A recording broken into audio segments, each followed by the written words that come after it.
करता करता 35 घरं होती, महिना गेला, पण वडिलांनी ते करून दाखवलं. सगळी भावकी एकत्र केली आणि पोरं आपली शिकणार आहेत. जमीन आपली गेली तरी पोरं शिकणार आहेत, पोरं उद्या मोठी होणार आहेत.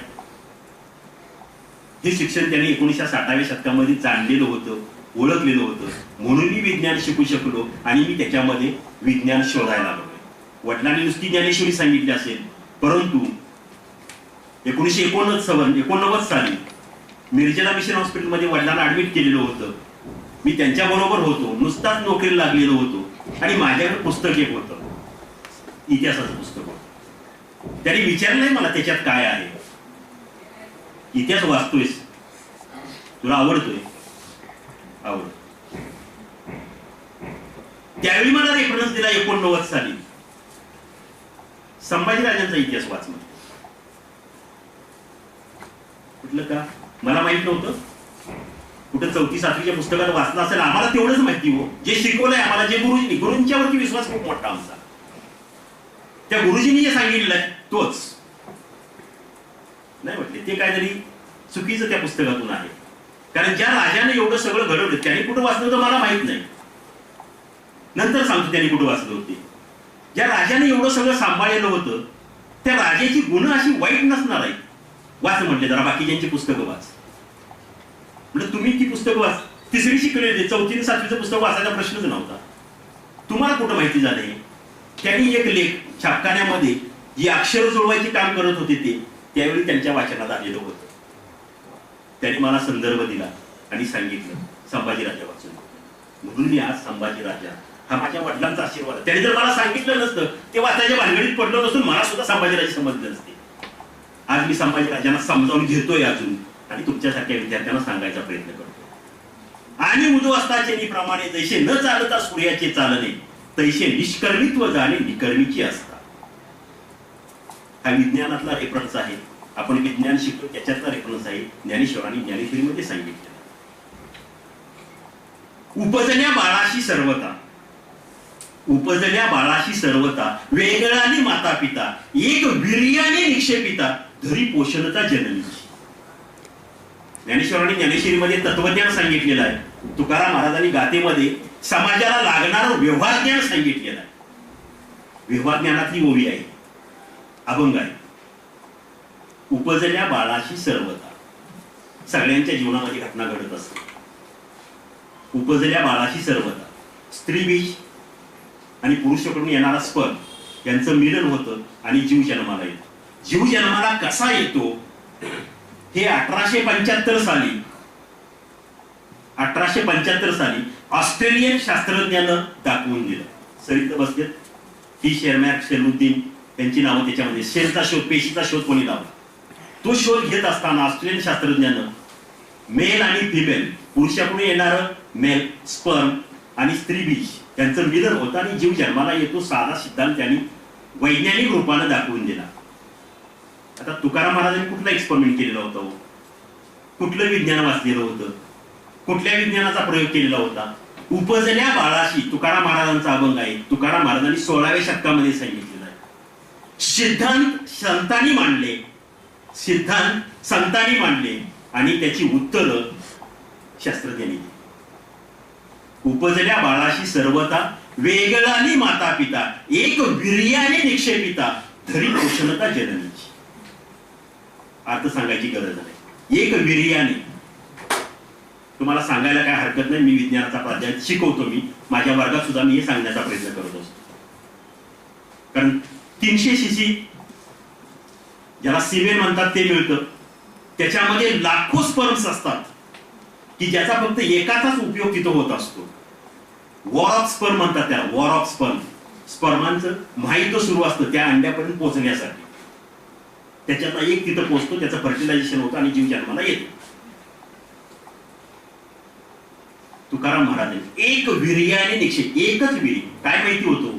काही माहिती होतं? विज्ञानाचा कुठला प्रयोग केलेला होता का? नव्हता. परंतु समाजासाठी लागणारं ज्ञान कुठं उपजत त्याच्यासाठी वाचन लागतं. त्याच्यासाठी वाचन लागतं. त्याच्यासाठी तुम्हाला वाचन संस्कृती, या निमित्तानं सांगितलं, वाचन संस्कृती जोपासा. अध्यात्म विज्ञान जरी सांगत असलो तरी वाचन संस्कृती जोपासा. कारण वाचनातून ज्ञानाचं संवर्धन होतं, संवर्धन झालेल्या ज्ञानातून विचारांची निर्मिती होते. चांगल्या विचारातून चांगलं ध्येय मिळतं. चांगलं ध्येय गाठण्यासाठी चांगला स्वभाव निर्माण होतो. चांगला स्वभाव निर्माण झाला की चांगल्या सवयी लागतात आणि चांगल्या सवयी आपल्याला चांगल्या ध्येयाकडून घेऊन जातात. ते ध्येय प्राप्त होतं आणि ज्यावेळी ध्येय प्राप्त होतं त्यावेळी मिळणारं जे सुख आहे ते जगाच्या पाठीवरती कुठेही नसतं. त्याचं ज्ञान कुठेही मिळत नाही. ते स्वानुभव असतो. सुख हे स्वानुभवायचं असतं, स्वतः अनुभवायचं असतं. दुसऱ्याला सांगता येत नाही. मी परत परत सांगेन तुम्हाला, दुसऱ्याला सांगता येत नाही. आता हे अध्यात्म विज्ञान ज्ञानेश्वरीमध्ये, गाथेमध्ये, कुठल्याही ग्रंथामध्ये तुम्ही पंढरपूरला जा, आळंदीला जा, देहूला जा, बालाजीला जा, आणखी कुठं जा, कुठंही सांगितलेलं नाही. तुमच्या गावाच्या जवळ आहे, सातारा जिल्ह्यातच गाव आहे गोंदवलेकर महाराज, शिर्डीचे साईबाबा, अक्कलकोटचे स्वामी. तुम्ही पावसला गेला तर तिथं पावसमध्ये स्वामी स्वरूपानंद. आता इथं माणसं जातात, मीही जातो, पण गेल्यानंतर काय करायचं आहे, काय अनुभवतो आम्ही तिथं? ही कोण होती तू? हे काही देव माणसं आहेत का? ही परमेश्वर आहेत का? ही त्या त्या काळातले सत्पुरुष आहेत. त्या त्या काळातले सत्पुरुष आहेत. त्यांच्या स्वानुभवातून, अनुभवातून लोकांना काही चार गोष्टी सांगितल्या असतील, लोकांना ते सत्य पटलं, लोकांनी त्यांना देव करून टाकलं. एखादा कीर्तनकार, प्रवचनकाराला कीर्तन प्रवचन संपलं की आमची माणसं भराभरा पाळतात पाया पडायला, त्याला देवच करून टाकतात. ताजं उदाहरण आहे अलीकडच्या काळातल्या स्वातंत्र्यानंतर गेलेले संत गाडगे महाराज. नुसतं नाव जरी ऐकून तुम्हाला माहिती असेल त्यांच्या अंगावरती काय होतं, हातात काय होतं, काय होतं त्यांच्याकडं? काही नव्हतं. पण संत गाडगे महाराज, आम्ही संत गाडगे महाराज म्हणतोय, ही त्या त्या काळातली सत्पुरुष मंडळी होती. ती देव नव्हती, देव आम्ही त्यांना केलं, देव त्यांना आम्ही केलेला आहे. जनाबाईंनी त्या काळात सांगितले, ज्ञानेश्वरांच्या अगोदर देवाला थनकावून सांगितलेलं आहे, आम्ही आहे म्हणून तू आहेस, आम्ही आहोत म्हणून तू आहेस. माणसं आहेत म्हणून देव आहे, संत आहेत म्हणून देव आहे. संत जर नसते तुला कोण विचारतो? हा जनाबाईंचा स्वानुभव आहे. जनाबाईंचा स्वानुभव आहे. डोईवरचा पदर आला खांद्यावरी. समाज ज्ञान, समाजाचं भान असलं पाहिजे, ते समाज ज्ञान. डोईवरचा पदर आला खांद्यावरी, भरल्या बाजारी जाईन. लोकांना थोडस कौतुक वाटतं, भरल्या बाजारी जाईन. भरल्या बाजारी म्हटलं की जरा बरं वाटतं. डोईवरचा पदर आला खांद्यावरी, भरल्या बाजारी जाईन मी. हातामध्ये टाळ खांद्यावरी विना, हातामध्ये टाळ खांद्यावरी विना. आता मज मना कोण करी. पंढरीच्या पेटे मांडी येले पाल, पंढरीच्या पेटे मांडी येले पाल. मनगटावरी तेल घाला तुम्ही, मनगटावरी तेल घाला तुम्ही. जनी म्हणे देवा झाले मी वेसवा, रिघेन केशवा घर तुझी. संतांचं महात्म्य देव म्हणून घेऊ नका. हे त्याच्या ह्या अभंगामध्ये जनाबाईंनी ज्ञानेश्वरांच्या अगोदर जे मूल्य सांगितलेली आहेत ना, ती त्या काळातल्या परिस्थितीनुसार आहेत. त्या काळातली परिस्थिती डोळ्यापुढे फक्त परवाचं चित्र आणा, कोरेगाव भीमा. फक्त आता 21व्या शतकामध्ये आपण इन्फॉर्मेशन टेक्नॉलॉजी, विज्ञान युगात वावरतोय. तेवढी मोठी प्रचंड प्रगती झाल्या असं मला फक्त वाटतं. प्रगती झालेली नाही. कारण ज्यावेळी अशा घटना घडतात, हे कधी होईल? ज्यावेळी प्रत्येक माणसाचा स्वतःबद्दलचा आत्मविश्वास, मी कोण आहे, प्रश्न स्वतःला विचारा, मी कोण आहे, मी काय करतोय आणि माझ्या आजूबाजूला काय चाललेलं आहे. हे तीन प्रश्न तुमच्यामध्ये आत्मविश्वास निर्माण करतील. प्रत्येक माणसाला स्वतःबद्दलचा आत्मविश्वास निर्माण होईल, मी कोण आहे. आम्हाला संतांनी मानवता, माणुसकी, हाच धर्म, हीच जात शिकवली. आम्हाला बाकीचे जात धर्म संतांनी शिकवले नाहीत, परंतु आम्ही ती मूल्य आमच्यात रुजवली नाही. जनाबाईंचा आणि परवाच्या घटनेचा मी संदर्भ देतोय तुम्हाला. जनाबाई ज्ञानेश्वरांच्या अगोदर जन्माला आलेले आहेत 1250 मध्ये. त्याच्या अगोदर 10 वर्ष संत नामदेव, 1270 मध्ये ज्ञानेश्वर महाराज. जनाबाई त्या काळातली परिस्थिती आपल्या समोर सांगतायत. डोईवरचा पदर आला खांद्यावरी. त्या काळामध्ये समाजामधला एक ग्रुप होता, डोक्यावरती पदर घेत नव्हते, आणि आमच्या बहुजन समाजातल्या स्त्रिया अशा होत्या डोक्यावरनं पदर खाली कधी पडत नव्हता. डोईवरचा पदर, आता डोईवरचा पदर खाली आलेला आहे, खांद्यावरती घेतलेला आहे. भरल्या बाजारी जाईल मी म्हणजे काय, आता मी समाजात जाऊन समाजामध्ये उभी राहून सांगू शकते. कशी सांगणार मी? हातामध्ये टाळ खांद्यावरी विना, ही प्रतीक आहे. हातामध्ये टाळ खांद्यावरी विना, हातामध्ये टाळ खांद्यावरी विना घेतला म्हणजे काय, माझ्या तोंडून जे बाहेर पडणार आहे ते चांगले विचार असणार आहे, मी जे अंगीकारणार आहे ते चांगला आचार असणार आहे. हे मी समाजामध्ये जाऊन सांगणार आहे. आणि काय सांगणार आहे मी, कशा पद्धतीने सांगणार आहे? हातामध्ये टाळ खांद्यावरी विना. आता मज मला, आता मी अशी जाऊन सांगणार आहे, मला कोण अडवणार आहे? आता कोणाच्यात अडवण्याची ताकद नाहीये. हे का घडलेलं आहे? जनाबाईंना पांडुरंगाच्या विठ्ठलाच्या मंदिरात जाण्यासाठी मज्जाव केलेला होता, जाऊ दिलं जात नव्हतं. जनाबाई या शूद्र जातीतल्या होत्या असं समज करून लोक त्याला जाऊन देत नव्हते. आता मज मना कोण, आता मला कोण अडवणार आहे?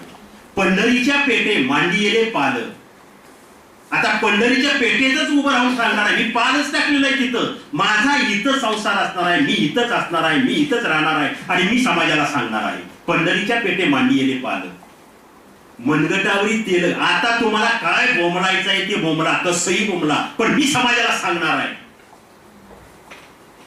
आणि मग देवाला सांगते, जणी म्हणे देवा झाले मी वेसवा, म्हणजे मी आता वेश ओलांडून बाहेर आलेली आहे. आतापर्यंत त्या घरात आत मला कोंडून ठेवलेलं होतं, बाहेर पडायचं नाही, पदर डोक्यावरतीच घ्यायचा. अजूनही काही समाजामध्ये ते असं खाली घेतात, घुंगूट काहीतरी दिसला नाही चेहरा पाहिजे. आता मी वेस बदलले, पुढे पाऊल टाकलेलं आहे, घरातून बाहेर पडलेले आहे. जणी म्हणे देवा झाले मी वेसवा, रिघेल केशवा घर तुझे. केशवा म्हणजे देवाला म्हणता येईल, आनंदी केशवा देवाला म्हणतात, पांडुरंगाला म्हणतात. रिघेल, रिघेल तुझं घर आता टिकणार आहे, तुझं घर आता कोण उद्ध्वस्त करू शकणार नाही, तुझ्या नादाला आता कोण लागणार नाही, याची काळजी मी घेणार आहे. जनाबाईंनी 12व्या शतकात ज्ञानेश्वरांच्या अगोदर सांगितलेलं आहे. विचार करा, त्यावेळीची परिस्थिती. मला सगळं शब्दात सांगायचं नाही, कारण शब्द घेतले, नावं घेतली, जातीचं नाव घेतलं, धर्माचं नाव घेतलं की हा काहीतरी वेगळं सांगतोय, तरुणांना भडकवतोय, असा काहीतरी विचार पुढे येतो. संतांनी काय सांगितले तेवढंच मला सांगायचं. संतांनी जी मूल्य सांगितली ती आम्ही अजूनही आमच्यामध्ये रुजवत नाही. आमच्या डोक्यात काय, ज्ञानेश्वरांनी भिंत चालवली, बस आम्हाला ज्ञानेश्वरी एवढेच समजले. ज्ञानेश्वरांनी रेड्याच्या मुखातून वेद बोलवले, झाले. या 2 वाक्यात ज्ञानेश्वर आमचे संपले. आम्हाला ज्ञानेश्वरांची माहिती एवढीच, आमची इन्फॉर्मेशन टेक्नॉलॉजी अध्यात्माबद्दल एवढीच, याच्या पलीकडे आम्ही जातच नाही. अरे पण ते काय आहे, कशाचं प्रतीक आहे? तुकाराम महाराजांच्या गाथा वरती आल्या म्हणजे काय झालं नेमकं त्यावेळी? ह्या बाकीच्या ज्यांना त्यातलं काही कळत होतं म्हणजे त्यांच्या अस्तित्वाला धोका पोहोचत होता, त्या लोकांनी हा संतांचा चमत्कार, आम्हाला चमत्कारातच फक्त गुंगवून ठेवलं.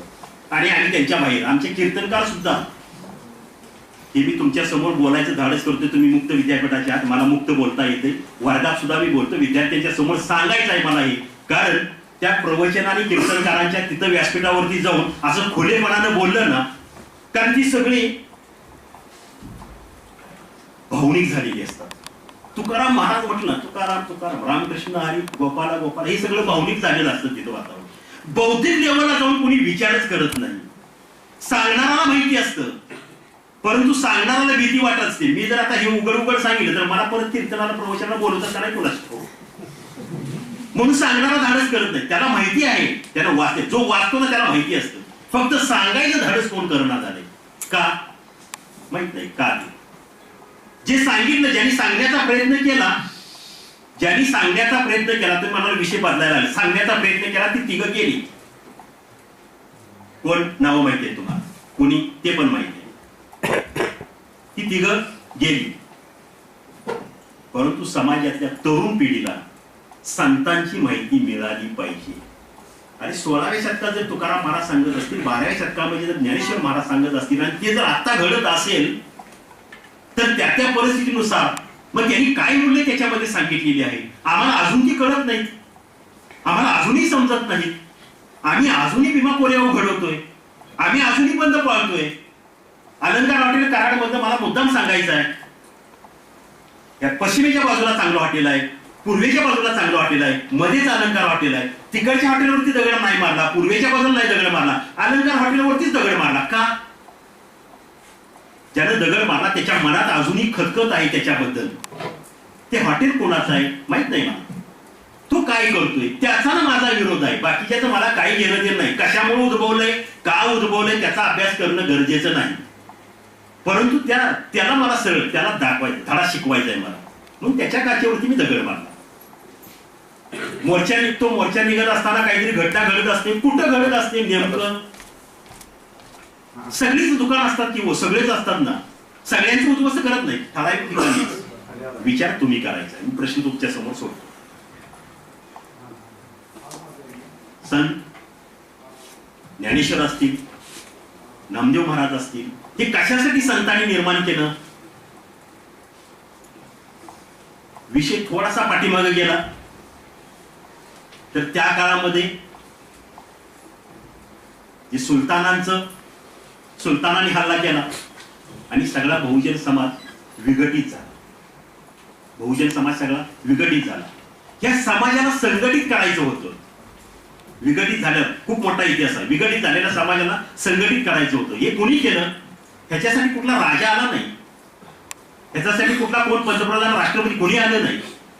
समाजाला संघटित करण्याचं काम संतांनी केलं आणि त्याची पहिली पायरी होती ती नामदेव महाराजांची. नामदेव महाराजांनी समाजाला एकत्रित करा. तुम्हाला आज एकत्रित केलंय का? तुम्हाला कुठला तरी विषय दिलाय, कुठला तरी ध्येय दिलाय. एक कुठला तरी विषय सगळ्यांना सर्वमान्य असा द्यावा लागतो. एक कुठलं तरी प्रतीक सगळ्यांच्या समोर ध्येयाचं प्रतीक उभं करावं लागतं. आणि माणसं घाबरतात ते फक्त कुठल्याही शत्रूला घाबरत नाही. माणसं पोरं आई वडिलांना घाबरत नाही, शिक्षकांना तर अजिबातच घाबरत नाही, शेजाऱ्यांना सुद्धा घाबरायचा प्रश्न येत नाही. माणसं घाबरतात ती फक्त देवालाच. जो नाही त्यालाच आम्ही घाबरतो. तो नाही म्हणतोय मी, कदाचित तुम्ही नंतर प्रश्न, तो नाही म्हणजे काय, तो विषय वेगळा आहे. माणसं त्यालाच घाबरतात. नामदेवांना हे पक्क माहिती होतं, म्हणून नामदेवांनी पंढरीच्या पांडुरंगाचं प्रतीक सगळ्या समाजाच्या समोर उभं केलं आणि समाज हळूहळू संघटित करण्याचं काम केलं. हे संतांचं कार्य होतं, हे दुसऱ्या कोणीही केलं नाही. ते पुढे चालवलं, ज्ञानेश्वरांनी चालवलं, नाथांनी चालवलं, तुकाराम महाराजांनी चालवलं. असं म्हणतात ज्ञानेश्वरी रचिला पाया तुका झालाशे कळस नाही, नामदेवे रचिला पाया तुका झालाशे कळस. अजून पाठीमागे गेला तर जनाबाईंचा अभंग सांगितलेला आहे मी. ज्ञानाचा सागर सखा माझा ज्ञानेश्वर, ज्ञानाचा सागर सखा माझा ज्ञानेश्वर, मरून या जावे बा माझ्या पोटी यावे, ऐशे करी माझ्या भावा सखा माझ्या ज्ञानदेव. त्या अभंगाचा रेफरन्स मी तुम्हाला सांगेन. ज्ञानाचा सागर सखा माझा ज्ञानेश्वर, मरून या जावे बा माझ्या पोटी यावे. ज्ञानेश्वरांच्या ज्ञानाची वृत्ती काय आहे हे जनाबाईंनी ओळखलेलं होतं. म्हणून असा ज्ञानेश्वर, असा ज्ञानी, असा भावा, असा बंधू माझ्या पोटी जन्माला यावा, माझ्या पोटी जन्माला यावा, ही इच्छा, ही महत्वाकांक्षा जनाबाईंनी 12व्या शतकात व्यक्त केलेली आहे ज्ञानेश्वरांच्या समोर. आणि म्हणून एक ज्ञानी माणूस त्याच समाजामध्ये 700 वर्षानंतर जन्माला आला, बाबासाहेब आंबेडकर. 350 वर्षापूर्वी शिवाजी महाराजांनी प्रयत्न केला, संभाजीराजांनी प्रयत्न केला दिल्लीला धडक देण्याचा. दिल्लीचं तख्त मिळालं नाही, परंतु त्याच तख्तावरती बसून या ज्ञानी माणसानं देशाची राज्यघटना लिहिली. हा विजय शिवाजी महाराजांचा होता, हा विजय संभाजीराजांचा होता. त्याचा बेस जिजाऊ होत्या, त्याचा बेस जनाबाई होत्या. म्हणून ज्ञानी माणूस त्या क्षेत्रामध्ये, त्या धर्मामध्ये, त्या जातीमध्ये, त्या कुळामध्ये जन्माला. जर जिजाऊनी मांडलं नसतं, शिवाजी महाराजांनी त्याला प्रारूप दिलं नसतं, 361 किल्ल्यापैकी निम्म्यापेक्षा जास्त किल्ल्यावरती मातंग समाज, 12 बलुतेदारापैकी माणसं किल्लेदार म्हणून होते. आरक्षण तिथंच फिक्स झालेलं होतं. निम्म्यापेक्षा जास्त किल्ल्यावरती मातंग समाज, महार समाज असेल, 12 बलुतेदार असतील, त्याचे किल्लेदार तिथं होते. मला बदली झाली की मला पहिला राग आलेला होता. बदली धोरण जिजाऊने आखलेलं होतं. एक किल्लेदार एका किल्ल्यावरती 2 वर्षच. गावाजवळचा किल्ला द्यायचा नाही, गावाजवळचा किल्ला द्यायचा नाही. गावापासून लांब किल्ला असेल तिथं तो किल्लेदार असेल आणि जास्तीत जास्त 2 वर्ष. 2 वर्षापेक्षा जास्त झाली की ओळखी वाढतात. ओळखीचं रूपांतर देवाणघेवाणीमध्ये होतं. हे थांबलं पाहिजे, भ्रष्टाचार थांबला पाहिजे. हे जिजाऊंचं बदली धोरण त्या काळात शिवाजी महाराजांनी अंमलात आणलं. शिवाजी महाराजांनी, संभाजीराजांनी राबवलं. म्हणून आज सुद्धा गेलात कुठल्याही किल्ल्याच्या गडाच्या पायथ्याला जा आणि गडाच्या भोवती, किल्ल्याच्या भोवती जी माणसं राहतात ना, त्या माणसांच्याकडे चौकशी करून बघा. तुम्ही कोण, कुठले, त्यांना जात पात विचारून बघा. ही या 12 बलुतेदारापैकी आहे. शिवाजी महाराजांनी तुकाराम महाराजांना आत्मसात केलेलं होतं. अनेक अभंग तुकाराम महाराजांचे पाठ होते शिवाजी महाराजांना. शिवाजी महाराजांच्या गळ्यात तुळशीची माळ होती. शिवाजी महाराज पक्के शाकाहारी होते. 72 किलो वजन आयुष्यभर 50 वर्षे त्यांनी मेंटेन केलेलं होतं. आम्हाला इतिहास माहित नाही. अध्यात्म विज्ञानाच्या रूपाने माझ्या समोर ते मला आठवत, मी तुम्हाला सांगतोय. शिवाजी महाराजांनी ते बदली धोरण असेल, काय असेल, सगळं ते राबवलेलं होतं.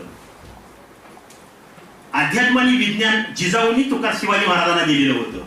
त्याचं एकच उदाहरण सांगणार आहे आणि मी आता थांबणार आहे, कारण हा विषय एवढा सोपा की लगेच पटकी समजावा. अजून भरपूर आहे. हे मी आणलेलं आहे बरोबर, ते उघडत नाही. ते उघडलं तर म्हणणार आज बहुतेक दिवस जाईल वाटतं. हे उघडलेलं नाही. शिवाजी महाराजांनी प्रतापगड किल्ला बांधून झाल्यानंतर भवानी मातेचं मंदिर उभा करायला सांगितलेलं होतं. हिरोजी इंदोलकर हे त्यांचे स्थापत्य शास्त्रज्ञ होते. त्यांच्या नेतृत्वाखाली सगळ्या गडांची, किल्ल्यांची बांधणी झालेली होती. प्रतापगडावरती भवानी मातेचं मंदिर उभं केलेलं होतं. भवानी मातेच्या मूर्तीची प्रतिष्ठापना करायची होती शिवाजी महाराजांच्या हस्ते आणि त्या प्रतिष्ठापनेसाठी शिवाजी महाराज आपल्या कबिल्यासह, म्हणजे सगळे जिजाऊ, संभाजीराजे सगळे घेऊन त्या गडावरती आलेले होते. प्रतिष्ठापना करण्याची वेळ आली आणि शिवाजी महाराज आपल्या कबिल्यासह तिथं आले. पायऱ्या चढत होते. मावळे बाजूला उभे होते. जय शिवराय घोषणा चालू होत्या. परंतु शिवाजी महाराजांची दूरदृष्टी ज्याला म्हणतात ना, समुद्रामध्ये पाऊल ठेवायचं नाही. समुद्र कोपेल, पाणी कोपेल. शिवाजी महाराजांनी धुडकावून लावलं. कोणी सांगितलं सांगण्याची गरज नाही. परंतु विजयदुर्ग, सिंधुदुर्ग पाण्यात बांधले. कारण शिवाजी महाराजांना माहिती होतं स्वराज्याची स्थापना करायची, स्वराज्य उभं करायचं आहे, ते राखायचं असेल आणि स्वराज्याच्या मर्यादा वाढवायच्या असतील तर पाण्यात आरमारमध्ये आपलं असलं पाहिजे अस्तित्व. म्हणून विजयदुर्ग, सिंधुदुर्ग बांधून घेतलेले होते. परंतु त्यांना असं मनामध्ये घोटवलेलं होतं की समुद्रात सफर करायची म्हणजे पाप आहे. शिवाजी महाराज धुडकावून लावले. पायऱ्या चढायला लागलेल्या आहेत. शिवाजी महाराज बाजूला एक 10-12 जण उभी राहिलेली होती. डोक्याला मुंडाचं गुंडळलेलं होतं. अंगाला बंडी होती. अर्धी धोतर होती. काळी कुट्ट कभिन्न माणसं होती. शिवाजी महाराजांनी विचारलं ती माणसं कोण आहेत? आता मावळे काय सांगणार? शिवाजी महाराजांनी पुजाऱ्याला बोलवून घेतलं. पुजाऱ्याचं नाव होतं विश्वनाथ भट. विश्वनाथ भटांना विचारलं ही माणसं कोण आहेत? त्यांना बोलवा. नाही नाही म्हटलं नको. त्यांना बोलवलं. आपण मूर्तीची भवानी मातेची प्रतिष्ठापना करणार आहोत आणि ते सोवळं ओवळं हा सगळा प्रसंग निर्माण होईल आणि त्यांना बोलवायला नको. शिवाजी महाराजांनी ठासून विचारले ही माणसं कोण आहेत? एका शब्दात सांगितलं त्यांनी, हे 12 बलुतेदार आहेत. वेगवेगळ्या जाती धर्माची होती. हे 12 बलुतेदार आहेत. पण ती बाजूला का उभी आहेत? परत तोच प्रश्न, सोवळं ओवळं. शिवाजी महाराजांनी सांगितलं त्या माणसांना बोलवा. त्यांना बोलवलं. सगळ्यांना विचारलं ज्या पायऱ्या मी चढून आलेलो आहे त्या पायऱ्या कोणी घडवल्या? त्या माणसाने घडवल्या. ज्या मंदिरात प्रतिष्ठापना करणार आहे ते मंदिराच्या भिंती दगड कोणी घडवली? या माणसाने घडवली. ज्या मूर्तीची प्रतिष्ठापना करण्यासाठी राजा म्हणून मी इथं आलेलो आहे ती मूर्ती कोणी घडवली? यांनी घडवली. अरे सगळं यांनी घडवलेलं आहे तर मूर्तीची प्रतिष्ठापना करताना ती जवळ असतं कशाचं सोळवळ आलंय? शिवाजी महाराजांनी अंधश्रद्धेच्या जातीपातीच्या भिंती इथं पाडून टाकल्या. हे अध्यात्म आणि विज्ञान आहे. हे अध्यात्म विज्ञानातलं प्रारूप होतं त्या ठिकाणी. शिवाजी महाराजांनी त्या 12 बलुतेदारापैकी लोकांच्या हस्ते मूर्तीची प्रतिष्ठापना केली. राजा पहिला होता. मूर्तीची प्रतिष्ठापना, देवाची प्रतिष्ठापना, भवानी मातेची प्रतिष्ठापना करणारा 12 बलुतेदाराच्या हातामध्ये कोणीही कुठलाही राजाने आतापर्यंत केलेलं नव्हतं. हे कशाचं प्रतीक होतं? संतांनी सांगितलेली मूल्य स्वतःमध्ये रुजवलेली होती म्हणून. संतांनी सांगितलेली मूल्य स्वतःमध्ये रुजवलेली होती. अनेक अभंग तुकाराम महाराजांचे शिवाजी महाराजांना पाठ होते. आम्हा घरी जण शब्दाची चलत नाही, शब्दाची शस्त्र यत्न करू, शब्दाची आमच्या जीवाचे जीवन शब्द वाटू धन जन नका. तुका म्हणे पहा शब्दची देव, शब्दाची गौरव पूजा करू. आम्हा घरी जण शब्दाची चलत नाही. मी आता तुमच्या समोर उभा आहे ना, त्या शब्दाच्या आशीर्वादावरतीच उभा आहे. मी तुम्हाला मग 135 सालापूर्वीपासूनची माझी परंपरा. शब्द हे शस्त्र आहे. तुकाराम महाराज, शिवाजी महाराजांनी हे ओळखलेलं होतं. आणि म्हणून तर आग्र्याच्या दरबारामध्ये, भर दरबारामध्ये काय प्रथा होती? भाषाच्या समोर जायचं, मुजरा करायचा आणि आलाय तसाच पाठीमाग, पाठ दाखवायची नाही, तसाच पाठीमाग सरळ जायचं, लाईनीत उभा राहायचं, जिथं जागा दिल्या तिथं. सगळे राजे आलेले होते.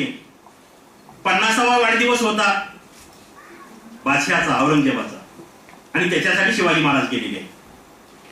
सगळे राजे येऊन उभे राहिलेले आहेत. शिवाजी महाराज मुद्दाम लढाईतलं शिवाजी महाराजांचं मानसशास्त्र तुम्ही वाचा. आम्हाला लढाई व्यतिरिक्त शिवाजी महाराजांची लढाई म्हणजे काय? प्रतापगडाच्या पायथ्याला अफजल खानाचा वध केला, सिद्धी-जोहरच्या वेड्यातून निसटले, शाहिस्तेखानाची बोटं तोडली, सुरत लुटली. ह्याच्या पलीकडे आम्हाला शिवाजी महाराजांचा इतिहासच माहिती नाही. प्रत्येक लढाईत शिवाजी महाराजांचं मानसशास्त्र वाचा, तुम्हाला शिवाजी महाराज कळतील. सगळे राजे येऊन थांबलेले आहेत. शिवाजी महाराज मुद्दाम हे मानसशास्त्र होतं, कारण सगळ्यांचं लक्ष आपल्याकडे गेलं पाहिजे. हे मानसशास्त्र शिवाजी महाराजांचं होतं. शिवाजी महाराज सगळ्यात शेवटी आले, गेले आणि जिथं जागा होती तिथे जाऊन उभे राहिले. नजराना द्यायचा असेल त्यावेळी मुजरा करायचा, हे शिवाजी महाराजांच्या डोक्यात होतं. परंतु जिथं जाऊन उभे राहिले, अरे तिथं पुढे 4-5 लाईनी होत्या. आणि मग शिवाजीराजांच्या लक्षात आलं की या दरबारामध्ये आपला कसा अपमान केला जातोय. का? अनेक किल्ले त्यांचे जिंकलेले होते म्हणून शिवाजी राजांना 5व्या लाईन मध्ये उभं केलेलं होतं. परंतु त्यांच्या पुढच्या लाईनमध्ये, दुसऱ्या तिसऱ्या लाईनमध्ये एक उंच तगडा उभा राहिलेला होता. त्यानं पाठीमागं बघितलं आणि शिवाजी महाराजांनी त्या माणसाला ओळखलं. हा तर जसवंतसिंग राठोड, कोंढाण्याच्या पायथ्याला माझ्या मावळीने याला ताणून ताणून मारणार, तो राठोड माझ्यासमोर उभा राहतो आणि मी 5व्या लाईन मध्ये उभा राहतो. आणि मग शिवाजी महाराज कराडले, आम्हा घरी धन शब्दाची चलत नाही, शब्दाचीच शस्त्र यज्ञ करू. शब्दाचं शस्त्र तिथं केलं त्यांनी, कारण तलवार चालवणं शक्य नव्हतं, कारण 500 कोस लांब होती दिल्ली. शिवाजी महाराज एकटेच होते, 600 मावळे बरोबर होते. शिवाजी महाराजांना तिथं तलवार चालवणं शक्य नव्हतं, म्हणून शब्द हे शस्त्र केलं त्यांनी आणि कडाडले. या बादशाला माणसाचं मूल्यांकन करण्याची काही चाल रीत आहे का नाही? आम्ही स्वतंत्र राजे आहोत, आम्ही असं कोणाच्याही पळपुड्याच्या पाठीमागे उभं राहणार नाही आणि या दरबारात परत पाऊल ठेवणार नाही, असे कडाडले. हे का कडाडले? शिवाजी राजा कोण आहे बाकीच्या राजांना कळलं पाहिजे. हे मानसशास्त्र होतं, कडाडण्याचं काही कारण नव्हतं. निघून येऊ शकत होते, परंतु ते कडाडले, शब्द वापरले. कशासाठी? बाकीच्यांना कळलं पाहिजे की समोर बसलेला बादशाह कोण आहे आणि मी कोण आहे आणि तुम्ही काय करायचंय, त्याच्या नादाला लागायचंय का माझ्या नादाला लागायचंय. शिवाजी महाराजांनी हे शब्द तिथे टाकले आणि निघून आले.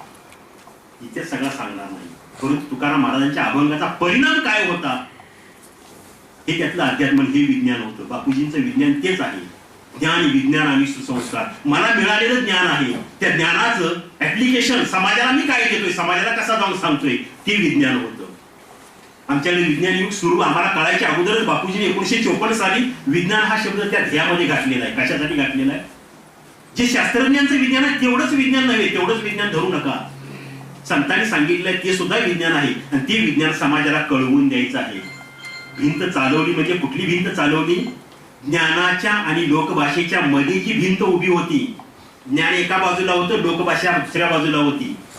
ज्ञान होतं त्या काळात, ज्ञान होतं संस्कृत मधलं होतं, लोकभाषा म्हणजे तुमची आमची मराठी भाषा होती. या ज्ञानाच्या आणि लोकभाषेच्या मध्ये जी भिंत उभी राहिलेली होती ती भिंत ज्ञानेश्वरांनी चालवली. कारण गीतेतलं जे ज्ञान आहे ते गीतेतलं ज्ञान या समाजाला कळलं पाहिजे. आणि या समाजावरती का उपकार केले, कशासाठी सांगितलं? कारण ज्ञानेश्वरांनी भावनांना ज्यावेळी त्या समाजाने हाकलून दिलं त्यावेळी त्या ज्ञानेश्वरांना कोणी कवटाळलं? बहुजन समाजाने कवटाळलं. बहुजन समाजाला याच्यातलं काय माहित नाही, म्हणून ज्ञानेश्वरांनी ज्ञानेश्वरी लिहिली. आमच्या कीर्तनकारांना, प्रवचनकारांना ज्ञानेश्वरी का लिहिली प्रश्न विचारला तर ती उत्तर देते.